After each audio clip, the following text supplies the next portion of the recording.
सबसे पहले तो मैं हमारे शास्त्रा, उसी प्रकार उनका अनुशासन और इस अनुशासन में अनुशासित हो रही सभी रसाओं को वंदन करता हूँ। मेरे उपज है जिनके कारण से मैं इस बुद्ध शासन में उपसंपदा प्राप्त हुई नहीं वंदन, मेरे सभी आचार और कल्याण मित्र के प्रति मंगल कामना करता हूँ। आज है पंडितवाद और राजावाद।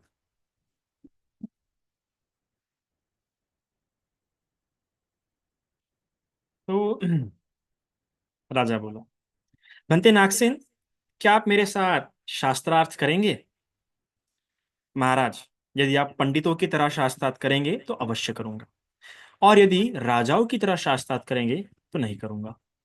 बनते नागसेन, किस तरह पंडित लोग शास्त्रार्थ करते हैं?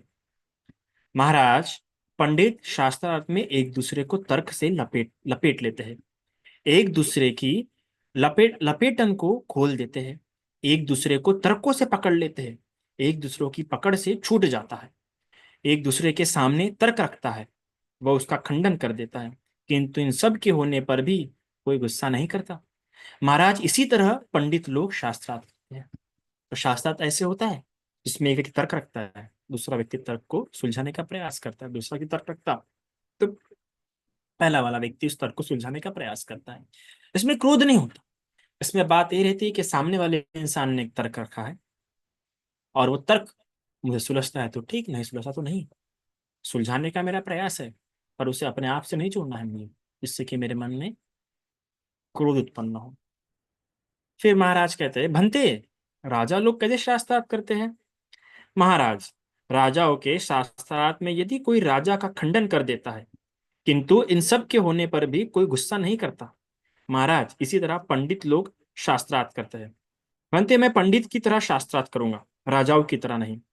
भंते, राजा कह रहा है, भंते, मैं पंडितों की तरह शास्त्रार्थ करूंगा, राजाओं की तरह नहीं।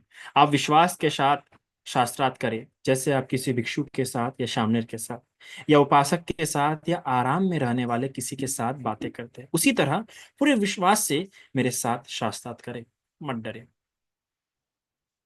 बहुत अच्छा, भंते ने कहा।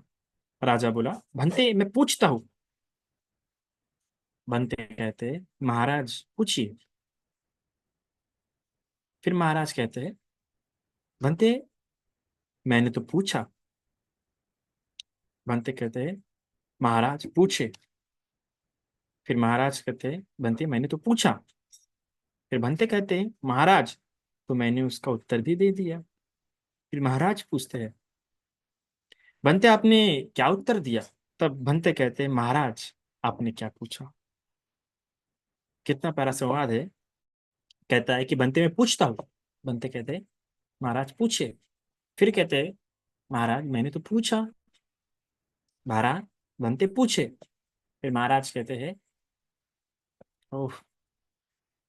राजा बोले, भंते, मैं पूछता हूँ। महाराज पूछे। मैंने तो पूछा। महाराज पूछे।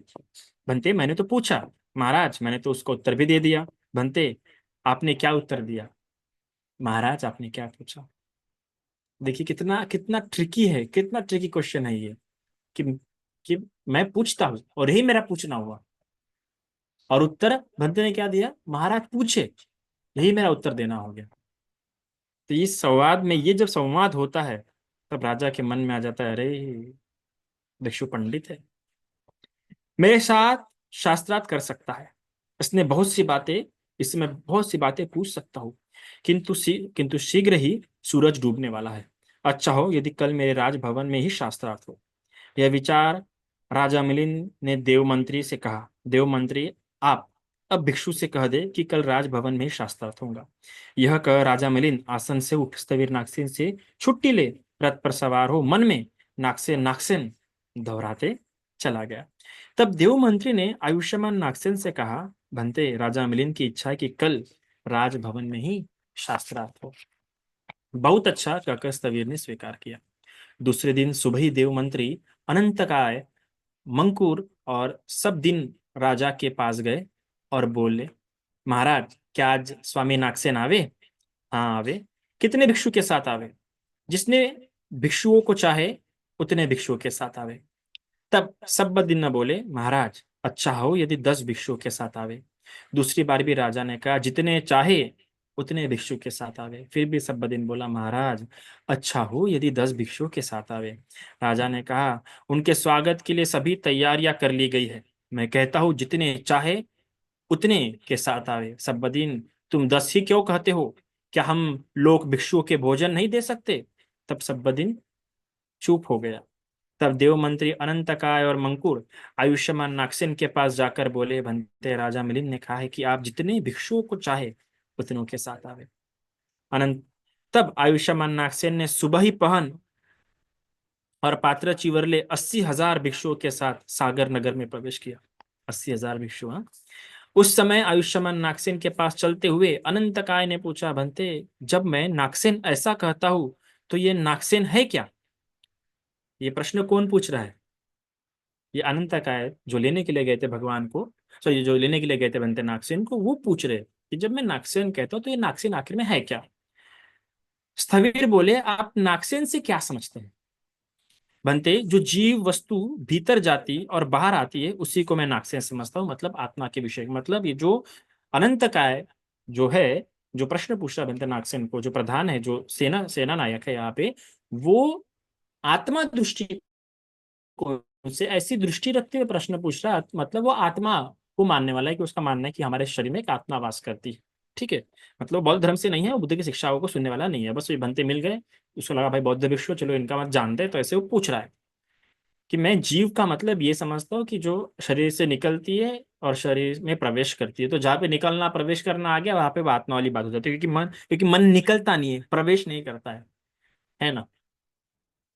तो यदि यह जीव वायु भीतर जाकर बाहर नहीं आए या बाहर आकर भीतर नहीं आए तो वह पुरुष जिएगा या नहीं? तो ये प्रश्न पूछा है बनते नागसेन ने उस सेना नायक से। मतलब पूछ रहे कि जो तुम ये कह रहे, जिसे तुम जीव वायु कह रहे हो, ये जीव वायु अगर भीतर जाए ही ना, बनते जो जीव वायु मतलब है श्वास की बात कर रहे हैं। ये आत्मा दृष्टिकोण वाला प्रश्न नहीं है दरअसल, वो मतलब एक बहुत ही मटेरियलिस्टिक रूप के संदर्भ में बात कर रहा है। ठीक है, रूप के संदर्भ में बात करता है कि जो श्वास प्रश्वास आता जाता है, इसे ही मैं क्या कहता हूँ, अ, इसे ही मैं नागसेन समझता हूँ। ठीक है, इसे मैं जीव समझ रहा हूँ। फिर वो कह रहा है, अगर श्वास प्रश्वास मतलब ये जैसे तुम जीव वायु कह रहे हो, ये जीव वायु अगर भीतर जाकर बाहर आ ही ना, या बाहर आकर भीतर नहीं जाए, तो वह पुरुष जिएगा या नहीं? तो कहता नहीं बनते। जो ये शंख बजाने वाला शंख बजाते हैं, उनकी वायु क्या फिर भी उनके भीतर जाती है? नहीं बनते।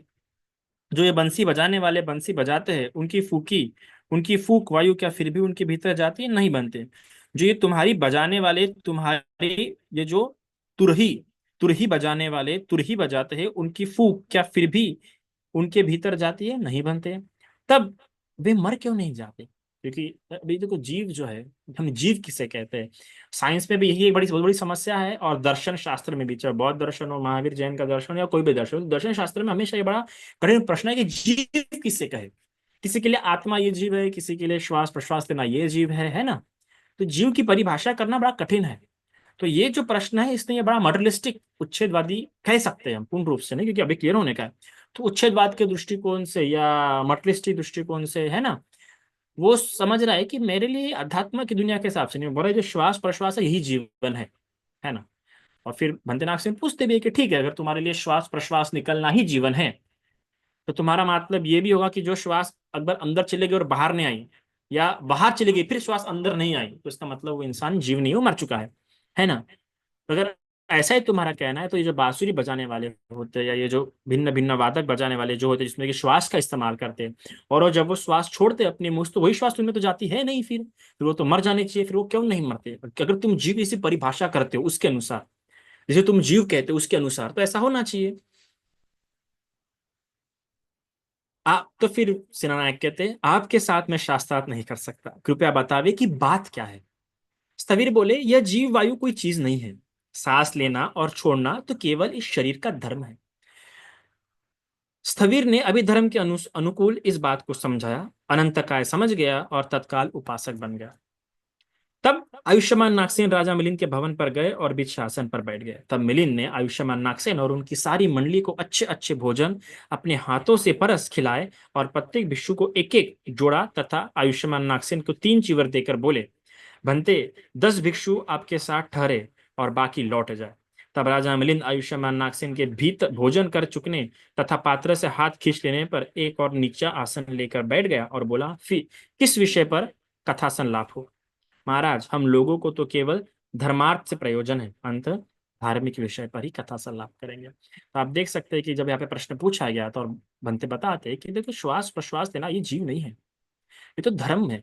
शरीर का धर्म है, शरीर का एक कृत्य है जो शरीर करता है। तो शरीर द्वारा वो कृत्य होता है, तो तुम उसे जीवन नहीं कह सकते। उस पर अभी धर्म के आधार पर बनते समझाते हैं कि माँ, जीव क्या है, मनुष्य क्या है, शरीर क्या है। सरल सी बात है, पंचस्कंधी जीव है।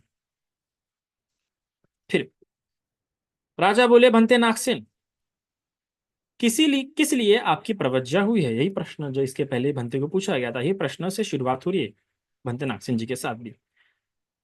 आपका परम उद्देश्य क्या है? स्थविर बोले, महाराज, क्यों ये दुख रुक ये दुख रुक जाए और नया दुख उत्पन्न ना हो, इसी के लिए हमारी प्रवज्जा हुई है।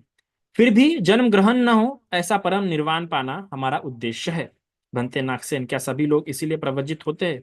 नहीं महाराज, कुछ इसके लिए प्रवज्जित होते हैं, कुछ राजा से डर कर प्रवज्जित होते हैं, कुछ चोर से डर कर, कुछ कर्जे के बोझ से, कुछ केवल पेट पालने के लिए। किंतु जो उचित रीति से प्रवज्जित होता है, वे इसीलिए प्रवज्जित होते हैं। ये बात बड़ी सरल सी बात है और बड़े सुंदर तरीके से बनते ने समझाई है कि देखो, प्रवज्जा का जो सही उद्देश्य होना चाहिए और मुख्य रूप से जो उद्देश्य जो सच्चे मन से हुआ है, उसका ये उद्देश्य होता है कि हमारा दुख फिर से उत्पन्न ना हो, हम इस दुख से निकल जाए। ये दुख बार बार, क्योंकि संसार में या जो जीवन जीते हैं हम संसारी जीवन में, हम उसमें से कृत्य करते हैं या कृत्य होते ही है कि वो दुख को बार बार उत्पन्न होता है। एक दुख नष्ट हो कि फिर दुख उत्पन्न होता है, और इसलिए हम मुख्य रूप से पूर्ण रूप से निर्वाण को प्राप्त करना चाहते हैं। हालांकि हर भिक्षु इस उद्देश्य नहीं होता, हर का कई सारे भिक्षु के उद्देश्य अलग होता है। पर जिसको भी इस संसार से अच्छे प्रकार से, ठीक प्रकार से निजात पाना है और बुद्ध शासन में जो श्रद्धा रखता है, वो जो प्रवज्जित होता है वो इसी कारण से प्रवज्जित होता है, उसका मुख्य उद्देश्य ही रहेगा। भंते, क्या आप इसी के लिए प्रवज्जित हुए?